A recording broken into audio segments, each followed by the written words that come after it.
আসসালামু আলাইকুম, কেমন আছেন সবাই? মাঝখানে 2-3 দিন বাজারে গেছি, কিন্তু আজকে আবার একটু যেতে পারি নাই। আসলে আমরা একটু গ্যাপ দিয়ে গিয়ে যাচ্ছি, কারণ আমাদের একটু পরিশ্রম বেশি হয়ে যাচ্ছে, যার জন্য শরীরে একটু রেস্ট দরকার। তবে আপনাদের জন্য একটা খবর রেডি করছি আমরা, যেহেতু পেঁয়াজের দামটা একটু বাড়তির দিকে আছে। আজকে ফরিদপুর জেলার সালতা উপজেলার ঠ্যানঠেনিয়া বাজারে ছিল হাটবার। তা ওইখানকার পেঁয়াজের ব্যবসায়ী আব্দুল খালেক ভাই এবং পাটের ব্যবসায়ী আব্দুল মালিক ভাই, তাদের কাছ থেকে আমরা তথ্য সংগ্রহ করি সবসময়। আজকেও যথারীতি তাদের কাছ থেকে তথ্য নিছি।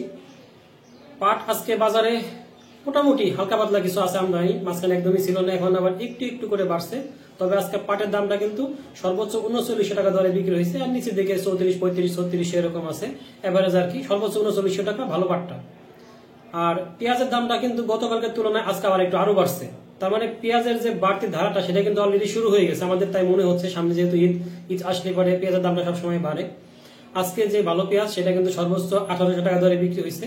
তবে 1750 টাকাই বেশি, আর 1800 টাকা পর্যন্ত সর্বোচ্চ। তার মানে 1750 থেকে 1800 টাকার মধ্যে আজকে পেঁয়াজ বেশি বেচা কেনা হয়েছে। তার মানে সামনে হয়তো আরো বাড়তে পারে পেঁয়াজের দামটা। তাই যারা পেঁয়াজ রাখছেন স্টকে বা চাষি ভাই যাদের কাছে অনেক হাতে এখনো পেঁয়াজ আছে, তারা হতাশ হবেন না, ইনশাল্লাহ আপনাদের জন্য সামনে সুখবর আসছে। এ হলো আজকে পাট এবং পেঁয়াজের সর্বশেষ আপডেট। ধন্যবাদ সবাইকে, আল্লাহ হাফেজ।